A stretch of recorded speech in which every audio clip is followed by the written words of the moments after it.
guys, we're back. I just ran past this fragrance booth and everything over here just caught my eye. We're here at Noya, right? Noya, House of Noya, perfect.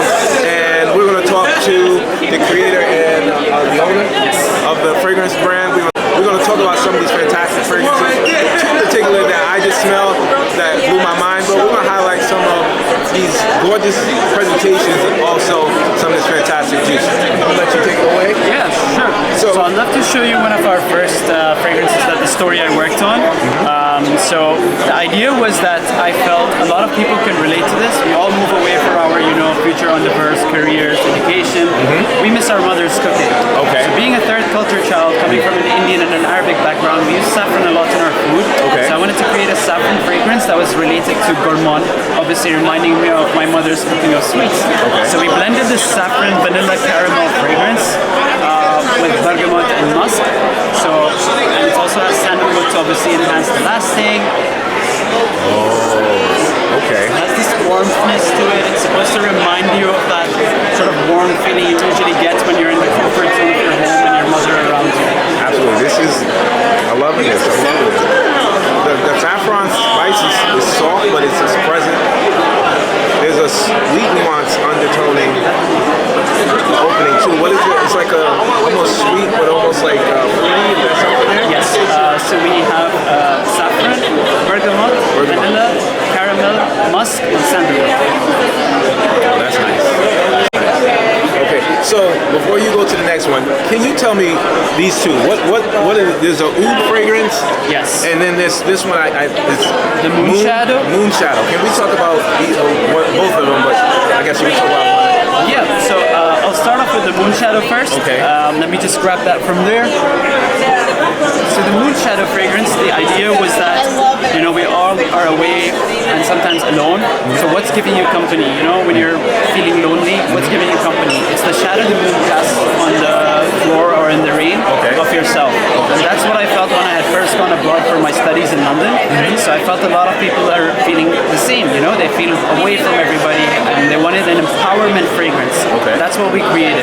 So it starts off with like a grapefruit, fresh sort of start, but it has patchouli and cistus on top, balancing with orris.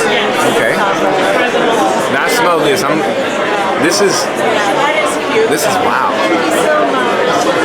Definitely a bright citrus, but sweetness and like that. I get that uplifting kind of feel in the opening. Immediately, I was drawn to this. This is just the first 30 seconds.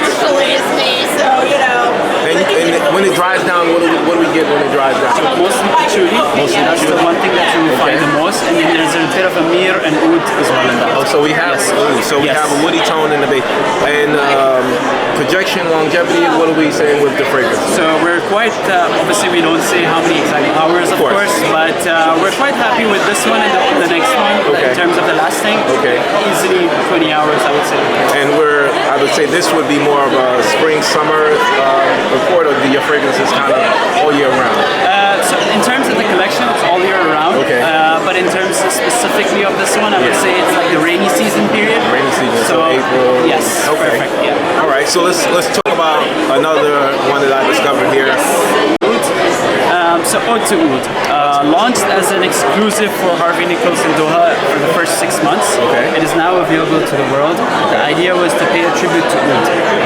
How do we pay a tribute to Oud? We wanted to stay away from the animalic part of it. Okay. Because we wanted it to be a global acceptance of Oud. Okay. And we went with a more smoky part. So Oud has this tradition of being burnt and that smokiness coming in. Yeah. That's the element we wanted to catch. So from the Bakur? Basically. Okay. Yes. Wow, I'm impressed. Bakur, yes. So Bakur is something that's very close to us in the Arabic tradition. And that's why we wanted to incorporate that and pay a tribute to Oud. Gotcha. Okay. This is definitely having in the opening is not super smoky, but you can smell the woodiness. You can definitely smell another kind of sweet nuance behind the woodiness. There's a little bit of oregano and black pepper as well on the top note. Spiciness, yes. Yes. This is delightful. Absolutely. I'm impressed, man. I'm very impressed. Especially how long has your brand been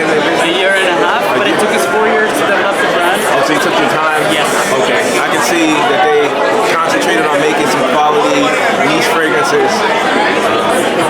Just by the first few minutes of smelling these are great. These are fantastic. Hopefully I get an opportunity to get a little bit more in depth with the fragrance brand. I want you to talk about another one if you can. One last, I would love to actually. Yeah. I was going to stop you for that. Yeah. So yes, I can. Made by the legendary Dominic Rion.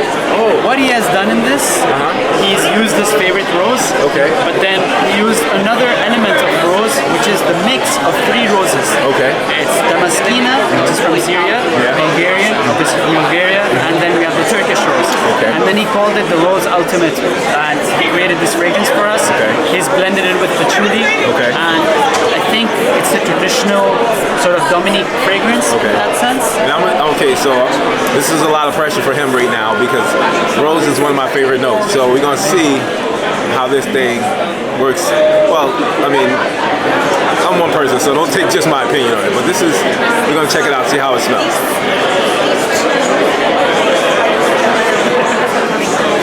I love it.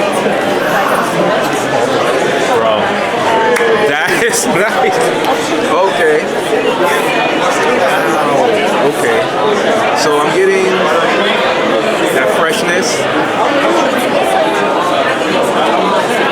Is there fruit in here too? Yes, there's raspberry notes. Okay. Yes. So that combination of that fresh bouquet / greenness with that raspberry. Alright, this is my favorite one. Damn. This is really good. This is my favorite one. I thought it was a shadow. I thought that was. I'm excited for this brand. I am. It takes a lot for me to get excited for new houses, but when you find something that is like this, unique, separated from the run-of-the-mill type fragrances, that I'm telling you guys, check the brand out. We'll leave the name of the house down below. If you want to tell them where they can find you. So we're available in the US at www.houseofnoya.com. Please do follow us on our Instagram page as well. Our new collection will be available soon in the US, which is our actual activity as well. Okay. Yes. Okay. Well, once again, guys, I told you I'm going to bring you exclusives. I'm going to try to highlight some new fragrance brands for you because I want you guys to smell unique in close conversations. We're going to find some more, but thank you again. It's a pleasure. And we're going to look forward to possibly linking up and reviewing some of these fragrances for you guys. On to the next.